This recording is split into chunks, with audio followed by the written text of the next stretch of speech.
Hermanos amados, el pastor Pedro Saavedra les saluda. Esta es otra entrega más de la serie Cristo y la Iglesia. El espíritu del hombre es el órgano con el cual podemos contactar a Dios y que escudriña las partes internas del hombre.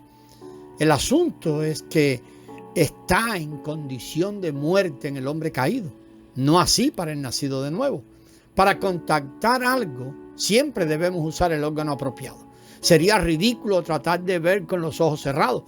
También es ridículo tratar de ver con los oídos. También es ridículo tratar de ver con una mano. Es ridículo cubrirnos los oídos si queremos escuchar algo. Si no vemos ni oímos nada, no se debe a que no estamos usando el órgano, o se debe, perdón, a que no estamos usando el órgano correcto, no a que no haya nada que ver ni escuchar. Si nuestro sentido del olfato no es agudo o está dañado, no seremos capaces de decir si el aire está fresco o está lleno de contaminación. Y eso no es porque no hay olores en el aire, sino porque hemos perdido nuestra capacidad de oler. Tal vez haya un tremendo olor a una sustancia putrefacta en el aire, pero no podemos detectarlo. Mucha gente dice que Dios no existe. ¿Y por qué? Es porque ellos no usan el órgano correcto. No porque Dios no exista. Dios es espíritu. Por lo tanto, el hombre debe adorar a Dios en espíritu. Eso es lo que dice, lo leemos en Juan 4:24. Si no usamos nuestro espíritu, nunca Dios será real para nosotros. Y no es que Dios no sea real. Dios existe, pero no podemos percibirle cuando no usamos nuestro espíritu. Siempre que usemos nuestro espíritu, percibiremos la presencia de Dios. El Evangelio habla de que Dios es espíritu y que el hombre tiene un espíritu con la esperanza de que el hombre se arrepienta y se vuelva a su espíritu, se vuelva a Dios. Arrepentirse significa que ya no vivimos en la carne, ni nos interesamos solo por nuestras necesidades físicas, ni vivimos más según nuestro razonamiento, nuestra vida del alma. Arrepentirse es volverse a la parte más profunda del ser, de nuestro espíritu humano. Quiere decir tomar cuidado de nuestro espíritu, quizás los ojos de nosotros. Este es el arrepentimiento que necesitamos y debemos predicar, que es volverse a Dios, volverse en espíritu y clamar a Dios, invocando su nombre y volver a Él nuestra mente a cada momento. Cuando una persona se vuelve a su espíritu, entiende el propósito de la vida humana y comprende que sus esfuerzos humanos son de poco valor. Si no estamos en nuestro espíritu, no conocemos el propósito y significado de la vida humana, ni conocemos lo que nuestra vida humana necesita. Conocemos el significado de la vida humana cuando ejercitamos nuestro espíritu. Si queremos conocer el bien y el mal y lo correcto y lo incorrecto, no usamos la mente. No debemos permanecer en la razón, más bien debemos ejercitar nuestro espíritu. Y ahora el Espíritu de Dios tendrá una manera de dejarnos ver. Esto es imposible para los que no han nacido de nuevo y es la vida normal para los que han sido hechos una nueva creación. Proverbios 20:27 leemos allí: lámpara de Jehová es el espíritu del hombre, la cual escudriña lo más profundo del corazón. Hay otra versión que dice la cual escudriña lo más profundo de su ser. Esto quiere decir que el espíritu del hombre fue creado por Dios como una lámpara que pueda escudriñar el ser del hombre. La lámpara de Dios se halla en el interior del hombre y puede escudriñar al hombre cada día.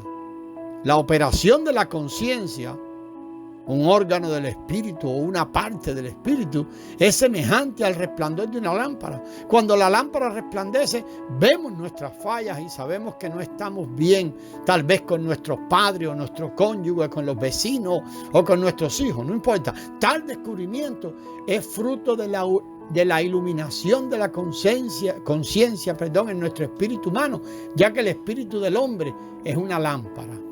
El espíritu del hombre es lámpara de Jehová y esta lámpara escudriña lo más profundo del ser humano.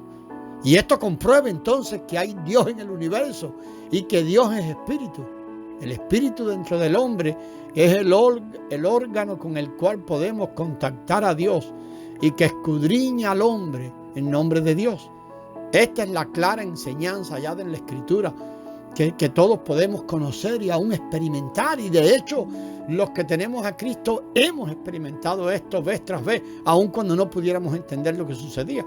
Queremos destacar que en el nuevo nacimiento el Espíritu entra en el espíritu del hombre, y nos referimos al Espíritu de Dios, para hacer todo para el hombre.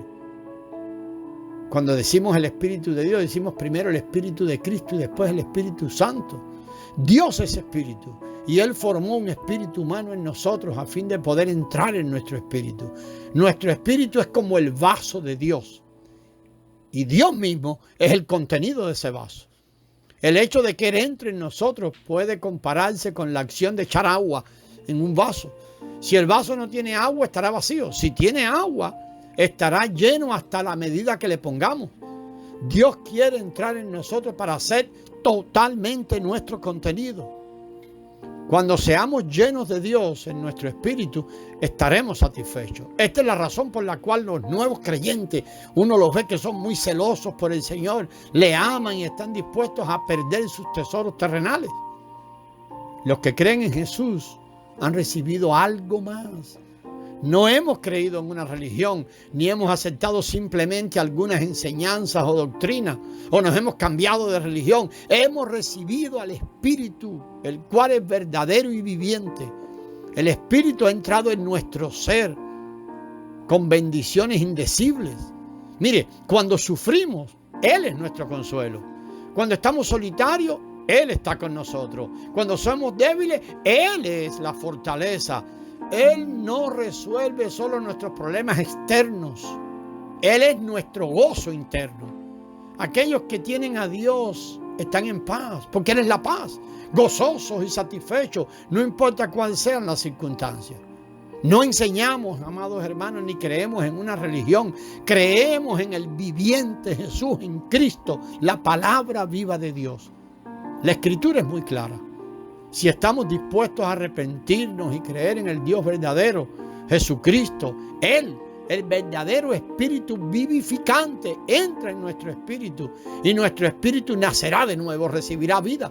Es lo que leemos en Juan 3:6, Juan 3:6-7. Nacimos de nuestros padres como seres humanos, pero puesto que nos hemos arrepentido y cuando nos arrepentimos hemos creído en Jesús, Él está en nuestro espíritu. Cuando Jesús entró en nuestro ser, la palabra viva de Dios, recibimos otra vida, una vida nueva. En esto consiste la regeneración. La vida divina, la vida de Dios nos es impartida. Nacimos de nuevo en nuestro espíritu. Nuestro espíritu ahora está lleno de Dios. Los que hemos creído en Jesús, hemos recibido a Dios, quien es la fuente y realidad de toda virtud. Él ha vivificado nuestro espíritu, que antes estaba muerto, ha alumbrado nuestro ser interior y nos ha llenado y nos sigue llenando. Este es el significado de nuestra salvación.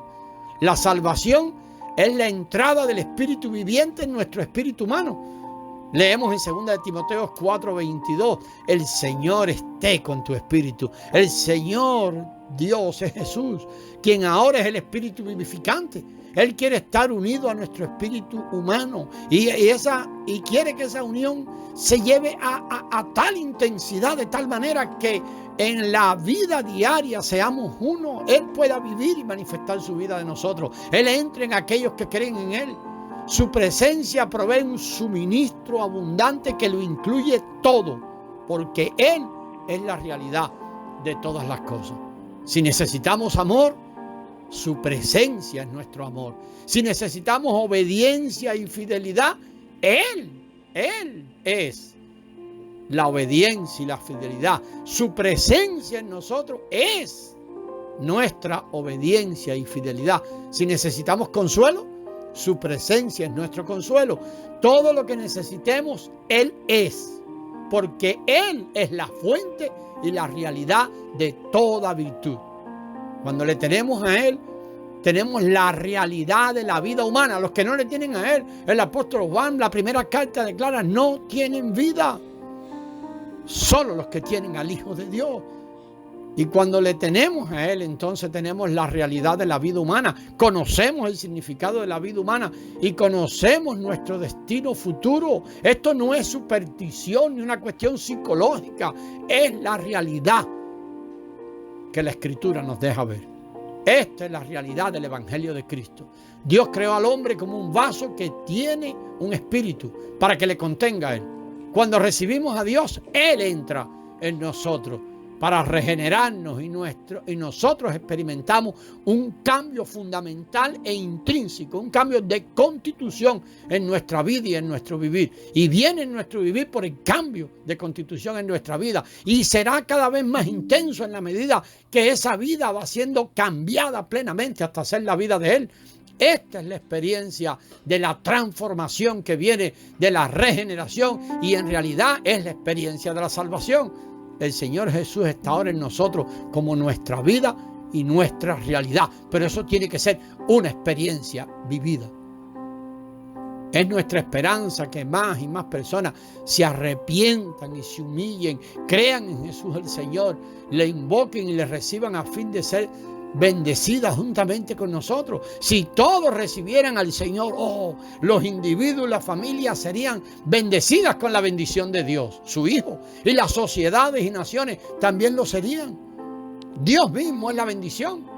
Él es todopoderoso y puede escuchar nuestras oraciones, pero Él también es el Señor de vida, a fin de entrar en nosotros como espíritu para hacer la realidad de nuestra vida, en nuestro espíritu, para traer su reino que Él anhela, Él desea expresarlo, reino que tiene que ser visto en este pueblo escogido, los que Él ha escogido para ser su Dios y ellos su pueblo.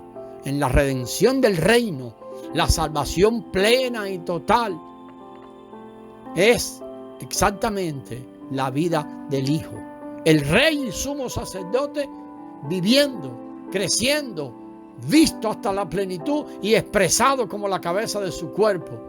El reino mostrado en cada uno de los miembros de su cuerpo. Necesitamos, amados, también diferenciar entre el evangelio predicado en los 4 evangelios que conocemos, Mateo, Marcos, Lucas y Juan, y el evangelio que está predicado en los Hechos de los Apóstoles, aún el evangelio que se nos anuncia en el libro de Romanos. Esta es la realidad del Evangelio de Cristo, amados hermanos.